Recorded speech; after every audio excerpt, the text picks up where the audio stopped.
ako, napakainit po ng yung sikat ng araw at saka yung ating naramdamang humidity.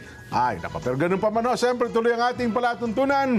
Minos Nelson Lubo muna tayo ngayon, pero siyempre po, narito ang ating senador ng bayan, Senador Rodante Marcoleta. Sen?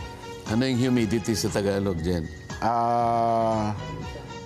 Ano man tawag nga doon, no? Alinsangan. Alinsangan. Oo, magandang hapon po sa ating lahat. Yan. Buti po kayo, na-dictate nyo kaagad. Mas madali daw intindi yung humidity kaysa maalinsangan, Sen, ano ha? Ay, naka. Pero anyway, marami po sa mga kababayan natin ang iba, tag doon mainit na ang, naramdaman nila, may itang panahon, tapos ganito pa po ang nangyayari, hindi nila alam kung ang pamasahe ba natin ay tataas, bababa. Tapos meron pa tayong tigil pasada na naman. Yan po ang mga sitwasyon sa lansangan ngayon, Sen, ha? Oo nga. Opo. Nakakaligalig, nakakabagabag, nakapagbibigay ng paghihina ng loob. Opo, oo. Lalo na sa mga kababayan natin na talagang hirap na rin sa pagdadala ng buhay. Pero may mga tumatayo na ngayon, Sen. Sabi, maganda din daw yung ayuda, pero masama din palang epekto sa taong bayan kung lagi natin silang pinaaasa sa mga ayuda. Sen, meron din daw palang ganung mga pag-aaral. Oo, kasi unang-una, ang tao kasi, Opo. ang kaibahan niya sa ibang klaseng mga nilalang na kung tawagin natin ay mga hayop. Opo. May dangal yung tao eh. Siyempre po, bilang tao, tama kayo. Yung kahit na nasa ilalim ka ng kahirapan, tatanggapin niya yung tulong, bakit hindi? Pero kung halimbawa yung panay-panay, yung palagian na lang, ayaw niya yung ganun eh. Spoon feeding na lang nangyayari. Mas gusto ng tao na tulungan mo na lang ako sa ibang paraan para kikita rin ako. Inaalala niya yung karangalan eh. Lalong-lalo na may pamilya siya. Hindi lamang yun. Una yung karangalan na yun, tsaka yung kumpiyansa niya sa pagdadala ng buhay. Hindi naman kami dapat ganito lang, sabi niya. Hindi lang Pangalawa, iisipin niya, lalo na kung tumatanda na siya ang kagaya mo din. Tama. Tama din po naman. Sasabihin niya, teka muna, ganito ba ang iiwanan ko na kalagayan ng aking pamilya? Halimbawa, iniisip niya yun eh. Tama. Kaya kapag ganito ang naging larawan ng ating pangkabuhayan, ligaligse. Hindi siya masaya. Nandun yung takot. Totoo. Dapat hindi ganun eh. Dapat ang taong bayan nananatiling matatag. Alam mo naman, ano yung katatatag ng isang republika kundi ang kanyang mamamayan? Totoo po, totoo. Matatag na mamamayan, matatag na republika. Yan ang dapat na maitaguyod natin. Bagamat kailangan din palang ayuda, pero dapat turuan din natin ang ating mamamayan na maging matatag, na hindi yung puro umaasa yung lang. Yung ayuda kasi, sa panahon lang ng pangangailangan yun. Tama kayo. Panahon ng kasakunaan. Yun ay parte ng kaugaliang Pilipino. Maski sa ibang bansa, ganun din naman eh. Pero lalong-lalo na ang Pilipino na paladamay. Di ba? Nakita mo yung ito, kahit hindi natin ipaliwanag, madali lang maintindihan eh. Di ba? Ano po yan? Yang pagkakapit-bahay na lang. Opo. Nagluto siya ng masarap. Paminsan-minsan, kahit mahirap ka, nakakapagluto ka ng masarap. Ay, siyempre naman po. Ngayon, pagka, lalo na, yung adobo dyan, habang niluluto mo yun, naamoy ka agad ng kapitbahay. Mahalimuyak agad yan, Sen. So, sabi sa akin ng nanay ko, Opo. Dante, bigyan mo si Kaano. Yan. Opo. Dadaling ko ngayon yan. Yung gusto ng Pilipino ganun eh. Nagdadamayan. Panahon man ng lalo na sa panahon ng kahirapan. Totoo po. Panahon ng pangangailangan. Nandun ka agad. So yung konsepto ng ayuda, ng pagdamay, panahon ng pangangailangan. Pero hindi doon hindi sa habang panahon eh, araw-araw na lang, puro ganun. Kaya naging institution yung Kaya nung isinusulong namin yung PP, yung 4-piece, na gagawin naming institusyon. Oho. May laban sa kalooban ko yung gano'n eh. Masaya ako dahil meron tayong matutulungan. Pero sa banda roon, iniisip ko, teka muna, paano kakalas tayo mula dito? Kasi Ayan. darating ang panahon, baka mamaya wala nang kaalasan ito eh. Nako, tama. Nangyari na ito sa ibang bansa. Oho. Lalo na sa Latin America. Yung exit strategy, hindi na nila nakaya yun. Oho.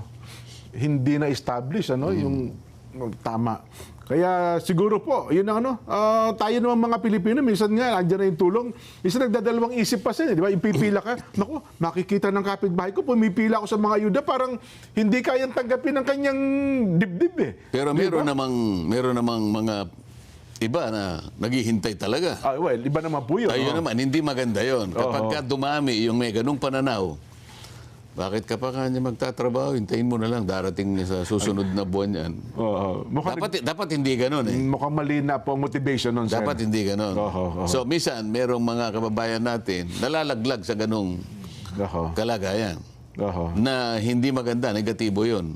Opo. Dapat maikintal sa kaisipan ng lahat ng mamamayan. Kapag ka ikaw ay binigyan ng ayuda, kasi panahon ng pagdarop ng pangangailangan. Yeah. Pero hindi sa lahat ng panahon dapat ganito. Tama kayo, Sen. Well, ako naman, kaya ko lang nabanggit yan. Gusto kong pag-usapan din kasi natin, kasi nga po, ang ating mga mamamayan ngayon, mukhang, yun bang, naaawa na ba sa sarili, Sen? Dahil po sa taas ng presyo ng produktong petrolyo, lahat na po ng pangangailangan nila nagtaas na. Bagamat, sabi nga nila, may pagtitiyak ang gobyerno, hindi tataas ang ganito, hindi tataas ang ganyan. Pero parang sa nakikita nila sa aktual, hindi ganun ang nangyayari, Sen. Paano kasi yung langis, ang dami kasing epekto niyan sa sektor ng ating pangkabuhayan. Opo. Yung langis, ginagamit sa transportation sector. Yan. Ginagamit din sa mga pangisdaan, sa mga fishermen. Ginagamit din ng ating mga magsasaka. Pagta-transport ng kanilang mga produkto, yung kanilang mga harvest.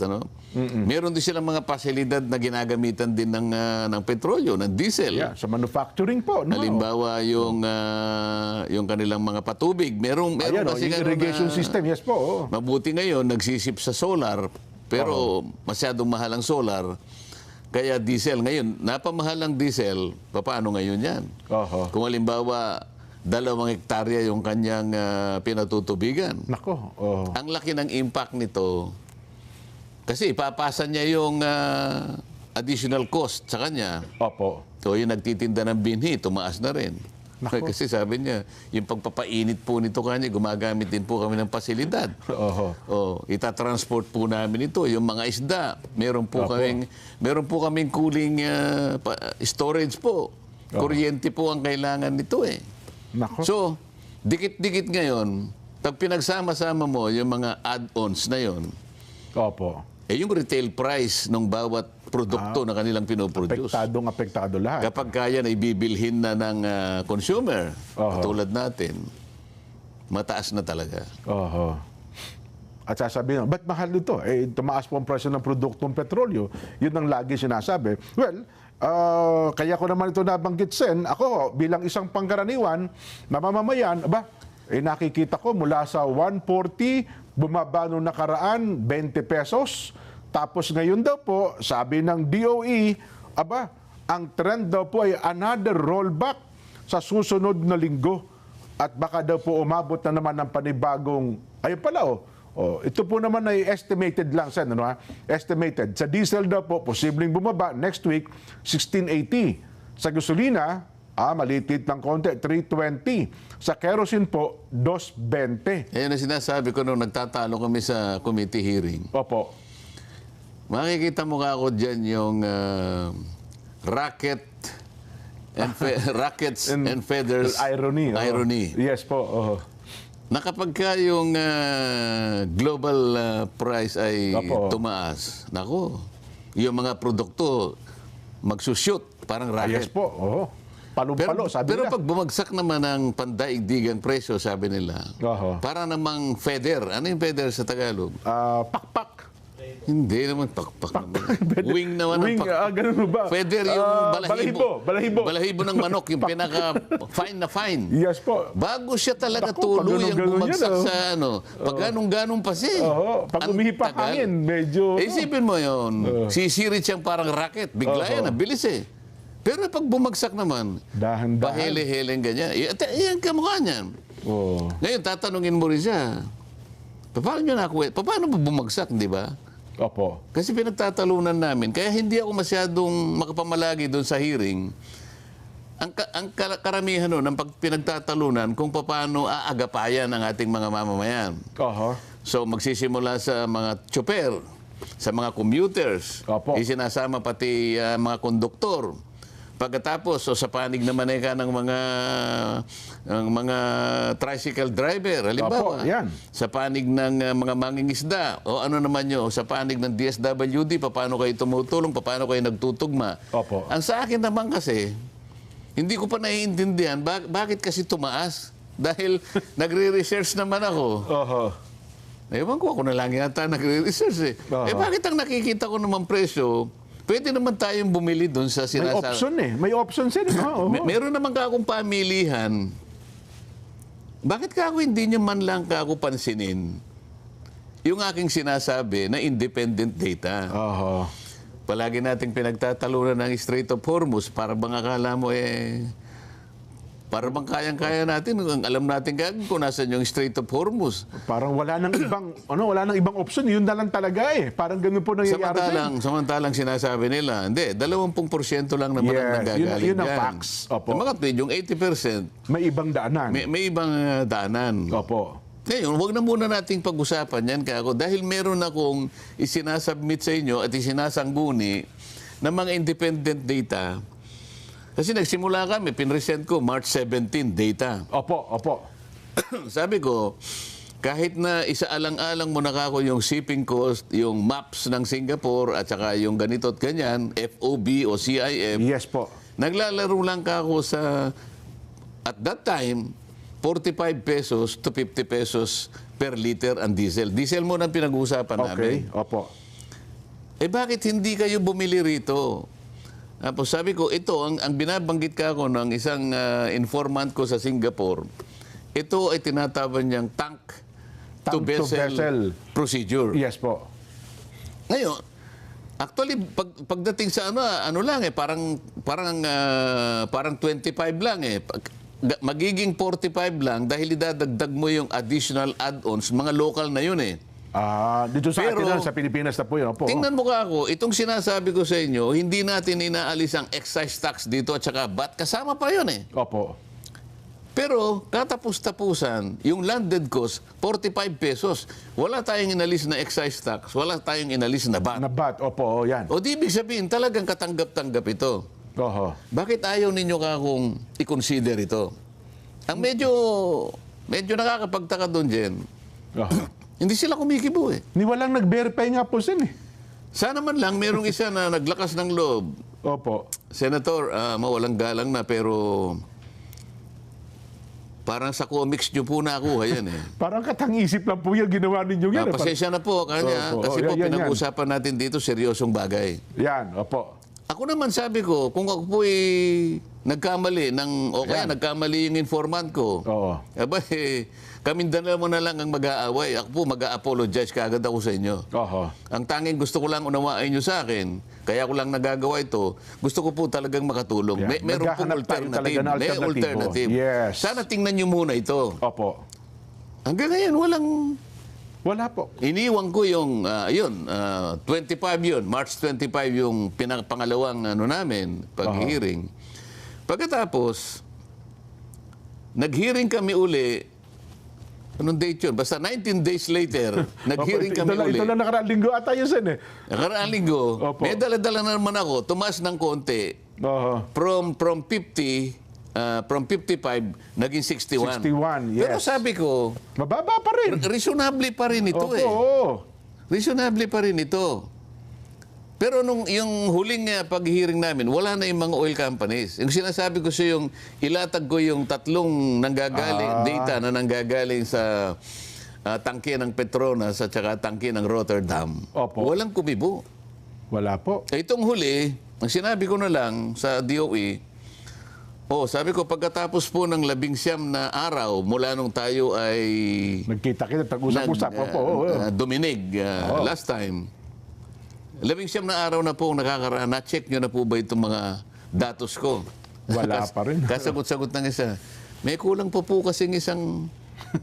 Ibig mo sabihin ka ako, yung isang yan, hindi mo pa ako natukoy kung ano yung sinasabi. 19 na araw na pinag-uusapan natin. Crisis na tayo. Crisis Energy ito crisis na. Opo. Crisis ito Nakalimutan ko pa nga sabihin. Alam mo, ako meron akong maliit na pinagtatamnan ng konting pangkabuhayan. Gulay. Opo. Meron akong 2 hanggang 3 tao doon. Kasi sila po ang naglalagay ka ako ng chemical na yun po yung kinakain o siya yung sinisip-sip ng mga lettuce na tinanim ko. Pagkatapos po ng halos 2 linggo, lalaki na po yun, pwede na pong ibenta. So yung pong konting ginagamit kong mga materialis dyan, kasama na po yung tubig, chemical, at saka po yung nilalagay na parang lupa niya, pero hindi lupa Yan. Opo. Ako po sa kaliitan kong ito, kaya ko pong i-program Meron po tayong tinatawag na material replenishment plan. Yes po. So alam ko po kung kailan mauubos po yung tubig, yung sisip-sipin po. Yan. Kasi po 700 cups lang po yun Kaya ko pong i-project. Bakit kayo po, wala po ba kayong ganon? Yun sana yung pinakasimpleng Nakaparaan kung ako na, kaya ko isang maliit lang naman akong entrepreneur, isip-sipin mo 700 cups lang na yun dyan. Opo. Na lettuce, kayo po hindi nyo po ba kayang... mga expert na sila dyan, Sen. ang iba ka doon na tumanda sa DOE. Di ba? Halimbawa, yung tinatawag nating dyan, ikaw marunong ka rito dahil engineer ka Paminsan-minsan naman. Opo. Halimbawa, yung konsepto ng economic order quantity. Yan. Di ba? Oho. Ang pagkakaalam ko dyan, yan ay isang may formula yan dyan Okay. Na merong kumpanya na malalaki na kanilang napoproject yung pangangailangan nila ng raw materials. Yes po. Ano ba ang mga kailangan natin para i-produce itong isang produktong ito? O product 1, 2, 3, 4, 5. Yes. Mapoproduce mo yung product X. Opo. Ngayon, may kanya-kanyang bahagi yon. Halimbawa kami nung ako'y nasa isang construction company, bago ka makapag-produce ng isang cubic meter ng transit mix, yung pinaghalong konkreto, opo. meron kang porak sand. Galing sa porak, kaya ka tinawag. Kaya pala porak sand. Porak sand. Opo. Kung halimbawa, depende sa halo, meron kang G1. Mga aggregates. Aggregates, opo. Kumisan 3/4. Yan. Yan. Yung lalaki ng bato. Meron ka ngayong simento. Ay, siyempre po. At saka yung tubig na halo mo ganyan. Oho. So ako ngayon yung logistics na tumatantya dyan. Ayaw ng management na makakuha ko ng marami na hindi namin kakailanganin dahil yung kapital natutulog. Okay. Natutulog ang kapital. So, kailangan kang mag-procure ng dami o basta bastanting stock na hindi magsasakripisyo yung operation mo at hindi naman natatali sa kapital. So kung tatawagan nila economic order quantity. Ayun pala yun. Ngayon, tatanong ko sa DOE, yung konseptong ganyan sana.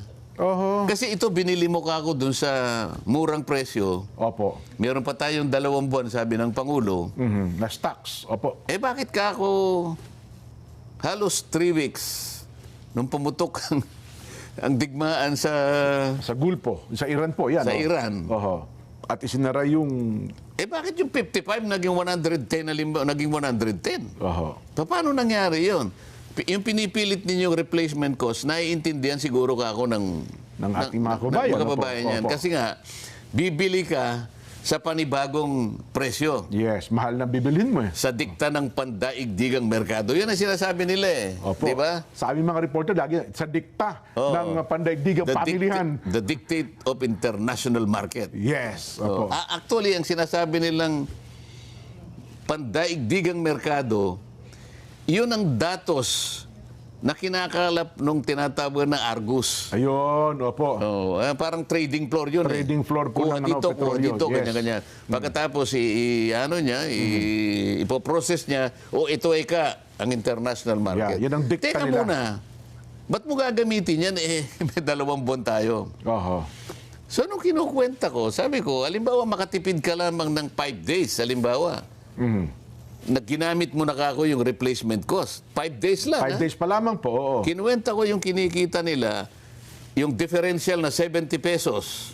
Oho. Minultiply ko sa 996 million liters Oho. per month. Opo. Sabi ko, Yun kasi ang sabi ng petroleum company na ano, mahigit na 2 billion pesos po ito. sa diesel pa lang yun, Sa sir, isang ha? araw. Opo. Alimbawa, 5 araw, yun ang crucial, alimbawa. Oho. Diesel yun. Opo. Pag sinama mo yung gasolina, 714 million Oho. liters. Opo. Ang differential is 30 pesos dahil pumalo Pumalo din na siya. nga po yung presyo, oho. Oo. Pag pinagsama mo yung dalawa, Aabot na ng 3 billion. 3 billion pesos. Kung Per day. halimbawa, yung crucial na araw na yon, umabot ng 5 araw, 15 billion pesos yun. Paldong nga pala talaga, sir, ano, ha? So, yun ang gusto ko sanang ipaliwanag nila. Kasi kung naipaliwanag nilang mabuti yun, Jen, alam mo, mauunawaan ng tao eh. Oo, Matutulungan naman po. nyo sila na yung nagsiskip na kalooban ay biglang luluwag. Opo. Itatapat na lang nila yung pangunawa. So, Totoo. alam kong gipit na gipit sila, pero yung sakit ng kalooban naibsan dahil sa paliwanag. May paliwanag kung ba't hindi. nagkaganon. Oho. Gipit na nga, sikip na sikip pa yung dibdib. So wala ka naitulong. Kaya Kaya- pinipilit ko sana na balikan nga natin po ito. Oho. Walang bumalik. Mabuti na lang. Ngayon, may re-report ko, may 2 na importer, ha? Oho. May 2 importer. Alam mo kasi, Importer Jen, po ng produkto. Hindi ito kasama sa Big Three, oh. hindi, Iba mga, ito. mga ito yung ng supplier sa mga Sa mga small players po ba ito o paano? Oo, kasi ako mapag-research tayo dyan eh. Opo, yan. Meron tayong diesel oil import participant. On site ito. Oho. 20 ito dyan, 20. 2 po itong nag-import na yan. Ha? Magbigay lang tayo ng So, 20 kumpanya ito nag-i-import pala sa atin, opo. Stone of Hope Builders Development Corporation, Jetty Petroleum Inc., Okay. Fuel Power Philippines Corporation, Phoenix Petroleum Marami ito. Opo. 2 po ito. Ngayon, meron din naman diesel oil participants online. Okay. May 2 tayo nun. Philippine Institute of Petroleum, ito at saka kasama yung Shell Pilipinas. So okay. meron siyang taga-import. Meron din yung CME producers. Alam mo yung CME, ito yung coconut methyl. Ito yung dinadagdag mo sa mga tama sa po yan. petrolyo. Yung additives. Opo, Ngayon, blend. nanggaling sa grupo na to, 2 ang lumapit sa akin. Itatry po namin yan kasi maganda po. Siguro chinek nila eh. Nagtagumpay po kaya? Hindi. Kaya nga kung nakikipag-usap sila sa akin, ano po kaya ang pinakamagandang araw na available po kayo na makontak po natin yung informant ninyo sa Singapore. kasi yun ang Ibig sabihin, kaya ako masaya, sumeryoso itong mga tao. May maggustong Seryoso. subukan. Sumeryoso. Interesado sila. Oho. Pero meron ho atang requirements na dami na dapat ay minimum requirements na nabibili nyo doon sa Singapore at saka doon sa... Kaya nga gusto na nilang makausap kasi ang minimum na volume ay 50,000 metric tons. Makikiusap sila kung papayag. 50,000 nakalahati lang muna, 25,000 metric tons. Mukha naman papayag sa initial na pakikipag-usap ko sa kanila. Nako. Ngayon, kapag pumayag na sila ngayon, baka sa lalong madaling panahon, yung 2 na yun, makipag-usap kagad. Talagang interesado sila. Ngayon, habang ginagawa to, biglang bumaba yung presyo. Baka mamaya baka narinig na naman nila yung sinasabi natin. Teka muna, baka tayo matiklo. Baka magka-bookingan dito. Ibaba na nga natin ng konti. Ganyan. Hindi ko sinasabing ito yung dahilan dyan. Oo nga. Nagtataka kasi ako. Napataas mo ng ganun, pagkatapos naibaba mo, samantalang alam ko naman yung volume ng importation magmula January hanggang April 10, may record ako. May record, yes po. Wala namang significant na volume na dumating eh. Opo. Pero binaba nila ng 20 pesos, kahit pa utay-utay, sabi ko nga sa'yo, at ngayon may magbababa. Para bago Kasi pagbaba next week. nai-report ko na may dalawa nang gustong pumunta doon eh. Wala akong sinasabing kredito natin ito, Jen. Ha? Opo. Kaya lang, baka ako napapansin nila, teka muna, baka pagka nakita ng tuloy-tuloy yan, eh. Hindi kasi lagi sinasabi, hindi, sa world market, Anya, world market, yung presyo ng produktong petrolyo, medyo downtrend daw po ngayon, Sen. Sige, nandun na ako. Opo. Paano biglang bumagsak yung world market? Hindi pa naman natapos ang gera. Nag-usap lang sila, pero ang nangyari, hindi naman natupad yung kanilang ano. At sabi nga, nagbibanta pa si President Trump kayo, magde-deploy siya ng ng US Navy para gano'n na ng blockade doon sa Strait of Hormuz eh. Oo. Di ba? Nung makita nila na binigay ko kay Chairman Win Gatchalian, sabi ko kay Director Rino Abad, ito ka ako bago ako tuluyang magpaalam sa ating pagdinig. Opo. Kailangan po mai-record natin. Naiiwanan ko po sa ating chairman ang isang kopya po na naman ito po yung pinakahuli. Sabi ko, wala pa yung local add-ons dyan, 41 pesos lang. So, nadagdag yung add-ons natin, local, 19, kaya naging 61 lang. Naging 61 pesos per liter. As of April 10. April na yata kaming nagano eh. Opo. Nag-hearing. April 13 nata. April 13. Lunes eh. Tama pala. So, kinuha ko yung importation magmula January 1 hanggang April 10. Kayang punuin yung natin eh. Yung mga kasi refinery. nakuha ko pati yung ating list ng storage. Capacity natin ng buong Pilipinas. Storage at saka yung depo. Opo. Hindi sila kumikibo kasi alam ko eh. Luzon, Visayas, Mindanao, yung capacity ng ating mga storage depo, 2.5 billion liters. Okay, opo. Pag sinama mo yung capacity, yung retail capacity ng mga individual stations na halos 15,000 gasoline stations sa buong Pilipinas. Ganun pala karaging natin, 15,000. Opo, kadami. Kapag sinama mo yun, sinuma mo lahat. Opo. Another 1.5. Sabihin nyo ng puno ang refinery, puno ang lahat ng stations, so another, ganun. Kaya yung total capacity natin, 4 billion liters. Buong Pilipinas po yun. Gusto nyo basahin ko kung Luzon, Visayas, Mindanao? Baka lang magtagal tayo. Basta ako may listahan. So may detalye pala kayo ng ganyan, ano? Pati nga yung istasyon, may detalye ako kung ilan, kadami yung... kung ilan yung, kung sinong pinakamarami na istasyon. Kasi talaga recorded po lahat ng yan, yung mga transactions nila, Sen eh. Gusto ko sana, mayroon man lang sanang magsabi ron, Sir, mawalang galang na po. Saan comics nyo po nabasa yan? Oo nga, para sa pantahan nyo lang ata yan, Sen eh, para mga ganyan, di ba? Baka naman Pinoy Comics, Pinoy Classics, Baka wakasan po yan. Darna Comics, alam ko lahat yan eh. Hindi po ako, checkin natin. I want you to prove me wrong kung ako po'y mali. Pero hanggang ngayon, Sen, parang wala nga ako nagbibigay ng reaction dyan sa binibigay ninyong figura. Hindi ka ba nagtataka? Samantalang isang participant, sabi niya, Sen, kung totoo po yan. Kasama rin si Director Rino Abad. Sabi niya sa akin, kasi magkatabi kami. Sen, sabi niya, kung totoo yan, ang ganda po ng natin. Checkin mo ako, checkin mo. Tapos yung isang participant, galing sa isang Federation of Chinese ata, Sen, sabi niya, katabi ko ngayon yung mga oil companies, nag-uusap kami, sabi niya, this is a music to their ears. Ibig sabihin, maganda. Maganda sa pandinig nila. So, bago po tayo marami po siguro makikipag-usap. Opo, ako naman. Awa naman ng Diyos, wala naman nakipag-usap sa akin. Oo nga, kaya, aywan ko sana, talagang ako hanggang ngayon, takanta ka. At maging ang ahensya ng gobyerno natin, parang ayaw ding i-check yung bagay na yan, Sen. Kasi si Secretary Sharon Garin, parang pigil na pigil ang kanyang kalooban kung aalamin ba niya ng buong-buo yung impormasyong ipinahayag po ninyo Kasi yung sinasabi ko lang, Oo. yung economic order quantity, sa magitan nun, pwede bang, kasi yun lang ang gusto ko talagang malaman, kaya pala pumalo ng 110 kagad after 2 weeks. Kasi madaling ano ko, oo nga no, edi titigil na ako.